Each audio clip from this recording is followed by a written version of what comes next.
This is NBC10 News. Just a day of raw emotion from two of the witnesses in the murder trial of former police officer Derek Chauvin. That's the man accused of murdering George Floyd. Tears spilled as one witness recounted what she saw and felt that day in Minneapolis. One witness described how Chauvin was unmoved by the crowd, many pleading for Chauvin to remove his knee.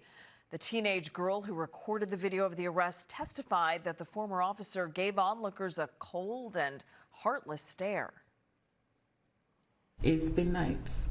I stayed up apologizing and apologizing to George Floyd for not doing more.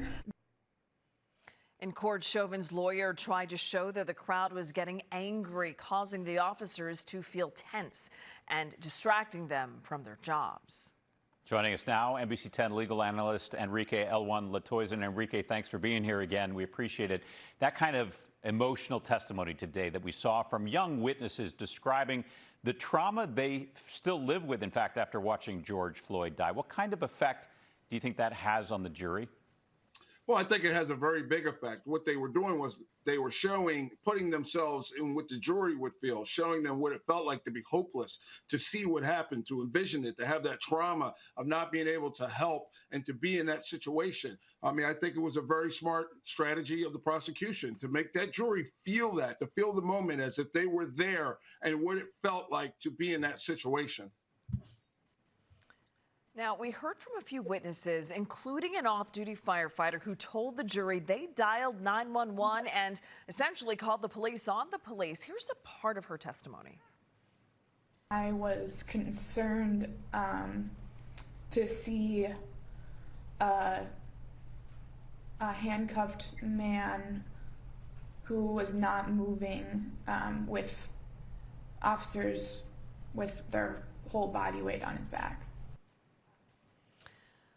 Will that testimony be difficult for the defense to overcome? Well, I mean, let's just say this. It's going to be difficult for the defense no matter what takes place in this trial. But it was a very smart strategy of the prosecution. For the second part of what they were doing was they were showing the jury that just ordinary people and people with training and people that were there were witnessing all the same thing. They were all having the same type of feeling of that what they were seeing was wrong and what was taking place was not right. That's been the first and second day of testimony. That's kind of the prosecution's theory at this point. It's just to show that other people who were not police officers all saw the same thing. They all witnessed the same thing. They all felt the same thing. Calling 911 was to say, hey, what we just saw, what just happened was wrong here. And this is what they were trying to show today in the first couple witnesses and also today. And we know this is the prosecution's turn, if you will. They get to present first. So we're only hearing from the defense right now, Enrique, on cross-examination. Would you say, though, it's a good bet based on what we've seen so far that the defense is going to try to focus more on George Floyd's actions and others who were out there that day when the defense has its turn to call witnesses? So today when I was watching the trial, so I watched the opening statements. Originally, I thought that the 2 points were that this was Officer Chauvin's training and was that this is what's not killed Mr. Floyd.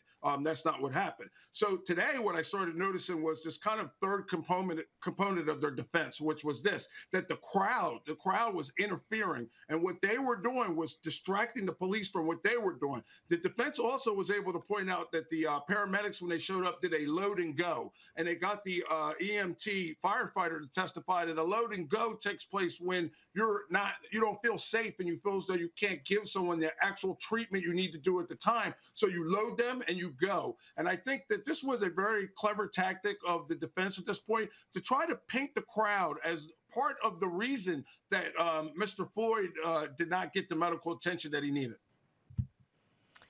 NBC10 legal analyst Enrique Latoison, thank you for helping us recap this day two of the trial. We appreciate it. See you soon.